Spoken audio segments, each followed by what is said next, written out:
নমস্কাৰ ছাত্ৰ ছাত্ৰীসকল, তোমালোক আটাইকে শিকো অহাৰ আজিৰ পাঠলৈ স্বাগতম জনাইছোঁ। আজি আমি আলোচনা কৰিম সপ্তম শ্ৰেণী গণিতৰ প্ৰথম অধ্যায় অখণ্ড সংখ্যা আৰু এই পাঠৰে আজি আমি অনুশীলনী 1.2ত থকা 6 নম্বৰ প্ৰশ্নটো সমাধান কৰিবলৈ শিকিম। ছাত্ৰ ছাত্ৰীসকল, আমি প্ৰথমে প্ৰশ্নটো পঢ়ি চাম আহা। এই প্ৰশ্নটোত আমাক দিয়া আছে যে বিতৰণ বিধিৰ সহায়ত মান নিৰ্ণয় কৰা। ইয়াতে কিছুমান পূৰণ বা সৰল কৰিব দিয়া আছে আৰু এইবোৰৰ মান উলিয়াবৰ কাৰণে আমি বিতৰণ বিধিটো ইয়াতে ব্যৱহাৰ কৰিব লাগিব। আহাচোন ছাত্ৰ ছাত্ৰীসকল, আমি প্ৰথমে চাওঁ 1 নম্বৰ প্ৰশ্নটো। ইয়াতে আমাক দিয়া আছে 172 পূৰণ 25 যোগ 172 পূৰণ 35।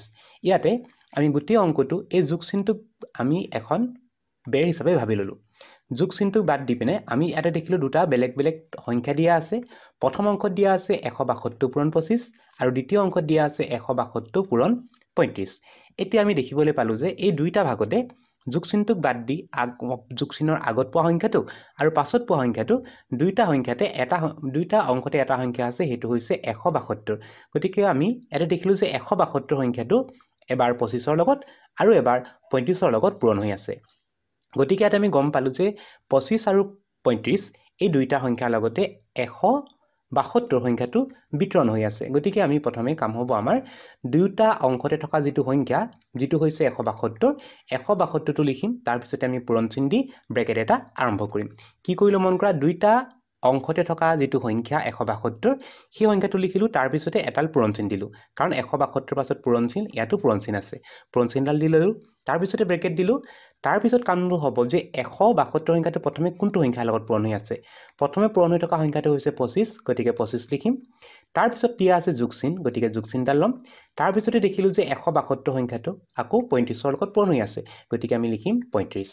তেতিয়াহ'লে এইবাৰ আমি 172 সংখ্যাটো যেনেকৈ আছে তেনেকৈ ৰাখি থ'ম। ব্ৰেকেটৰ মাজত যি দুটা সংখ্যা পালোঁ সেই সংখ্যা দুটা পূৰণ কৰিম। ব্ৰেকেটৰ মাজত পোৱা সংখ্যা দুটা হৈছে 25 আৰু 35। যি দুটা সংখ্যা যোগ কৰিলে হ'ব 60, গতিকে 60 লিখিলোঁ। এতিয়া 172ৰ লগত 60 পূৰণ কৰিব লাগিব। 172ৰ লগত যদি 60 পূৰণ কৰা হয় তেতিয়াহ'লে পূৰণফলটো হ'ব 10,320 আৰু এইটোৱে হ'ব ইয়াৰ মান। এইবাৰ আমি চাওঁ আহা ইয়াৰ পিছৰ প্ৰশ্নটো। 2 নম্বৰ দিয়া আছে, চোৱা ইয়াতে তিনিটা বেলেগ বেলেগ সংখ্যা দিয়া আছে। প্ৰথম অংকত দিয়া আছে 152 পূৰণ 82, তাৰ পিছৰ অংকত দিয়া আছে 159 পূৰণ 16 আৰু একেবাৰে শেষৰ অংকত দিয়া আছে 159 পূৰণ 2। আমি দেখিলোঁ যে আটাইকেইটা অংকতে 159 সংখ্যাটো বিতৰণ হৈ আছে, গতিকে 159 সংখ্যাটো ল'লোঁ। তাৰপিছতে দিম আমি পূৰণ চিন। পূৰণ চিন দিয়াৰ পিছতে আমাৰ কামটো আৰম্ভ হ'ব যে 159 সংখ্যাটো কোনকেইটা সংখ্যাৰ লগত পূৰণ হৈ আছিলে। আমি দেখিবলৈ পালোঁ 159 সংখ্যাটো প্ৰথমে পূৰণ হৈ আছে 82ৰ লগত, গতিকে প্ৰথমে লিখিম 82। তাৰপিছত দিম যোগ চিন, কাৰণ আটাইকেইটা সংখ্যা যোগ চিনেৰে লগ লাগি আছে, গতিকে যোগ চিন দিলোঁ। তাৰপিছত দেখিলোঁ যে 159 সংখ্যাটো 16ৰ লগত পূৰণ হৈ আছে, তাৰপিছত লিখিব লাগিব 16 যোগ, আৰু একেবাৰে শেষৰ অংকত দেখিলোঁ যে 159 সংখ্যাটো 2ৰ লগত পূৰণ হৈ আছে আৰু শেষত লিখিম আমি 2। এতিয়া আমি ব্ৰেকেটৰ ভিতৰত যি তিনিটা সংখ্যা পালোঁ সেই সংখ্যা তিনিটা আমি কৰিব লাগিব যোগ। যদি যোগ কৰোঁ, যোগ কৰিলে আমি পাম 10ৰ শূন্য 1 উকলিলে 8 একে 9 উকলা একে 10। আমি ব্ৰেকেটৰ ভিতৰত থকা সংখ্যাকেইটা পূৰণ কৰিলে পালোঁ 100। এতিয়া 159ৰ লগত যদি 100 পূৰণ কৰা হয় তেতিয়াহ'লে আমি পাম 159 লগত লিখিব লাগিব দুটা শূন্য। উত্তৰটো হ'ব 15,900। এইবাৰ আমি চাওঁ 3 নম্বৰ প্ৰশ্নটো। এই প্ৰশ্নটোতো আমি একেধৰণে কৰিব লাগিব। ইয়াতে আমি দেখিবলৈ পাইছোঁ মুঠতে তিনিটা অংক দিয়া আছে আৰু এই তিনিটা অংকতে পূৰণ হৈ থকা সংখ্যাটো হৈছে 67 বা 67 সংখ্যাটো পূৰণ হৈ আছে। গতিকে প্ৰথমে আমাৰ কাম হ'ব আটাইকেইটা সংখ্যাৰ লগত পূৰণ হৈ থকা যিটো সংখ্যা আছে 67টো আমি লিখিম। তাৰপিছতে আমি পূৰণ চিনটো আৰম্ভ কৰিম। তাৰপিছতে আমি চাম যে 67 সংখ্যাটো কাৰ লগত পূৰণ হৈ আছে। প্ৰথমে পূৰণ হৈ আছে 78ৰ লগত, 78ৰ লগত, যোগ চিন দিলোঁ। তাৰপিছত পূৰণ হৈ আছে বিয়োগ 43ৰ লগত, গতিকে লিখিব লাগিব বিয়োগ 43। তাৰপিছত আকৌ পূৰণ হৈ আছে বিয়োগ 25ৰ লগত, লিখিব লাগিব বিয়োগ 25।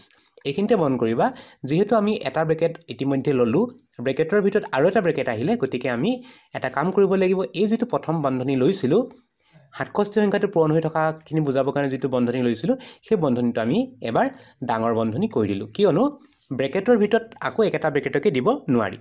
এতিয়া আমাৰ কাম হ'ব ব্ৰেকেটৰ ভিতৰত যিকেইটা সংখ্যা আছে সেই সংখ্যাকেইটা যোগ কৰি লোৱা। ইয়াতে আমি দেখিলোঁ যে ব্ৰেকেটৰ ভিতৰত যোগত এটা সংখ্যা আছে, যিটো সংখ্যা হৈছে 78 বা 78। তাৰপিছতে দেখিলোঁ যে বিয়োগত দুটা সংখ্যা আছে, সংখ্যা দুটা হৈছে 43 আৰু 25। এতিয়া আমি এই সংখ্যা দুটা যোগ কৰিম এই সংখ্যা দুটা যোগ কৰিলে আমি পাম 68 আমি পাম 68 আৰু দুইটা সংখ্যাৰ আগত বিয়োগ চিন থকাৰ কাৰণে আমি এটা বিয়োগ চিন বহুৱাব লাগিব এতিয়া ব্ৰেকেটৰ ভিতৰত যি দুটা সংখ্যা পালো আমি পালো 78 আৰু 68 এতিয়া আমি এই সংখ্যা দুটা বিয়োগ কৰি দিব লাগিব 78 পৰা 68 বিয়োগ কৰিলে হ'ব 10 এতিয়া 67 লগত যদি 10 টো আমি পূৰণ কৰি দিওঁ তেতিয়া হলে আমি পাম 670 এবাৰ আমি চাওঁ আহা 4 নম্বৰ প্ৰশ্নটো এই প্ৰশ্নত আমি দেখিবলৈ পাইছো ইয়াতে দুটা অংক দিয়া আছে 999 পূৰণ 99 আৰু এটা দিয়া আছে 999 কিন্তু এই প্ৰশ্নটোত মন কৰা বাকি অংক কেইটাৰ নিচিনা একে হৈ থকা নাই ইয়াতে কি হৈ আছে আমি যদি চাওঁ আমি দেখিম যে ইয়াতে প্ৰথম সংখ্যাটোত আমি দেখিলো যে 199 ইয়াতে আমি দেখিলো যে 999 আৰু 99 আৰু পিছৰ অংকত দিয়া আছে মাত্ৰ 99 এতিয়া আপোনাৰ প্ৰথম কাম হ'ব যে দুইটা অংকতে কি সংখ্যা আছে দুইটা অংকতে থকা সংখ্যাটো হৈছে 99 গতিকে আমি দুইটা সংখ্যাৰ পৰা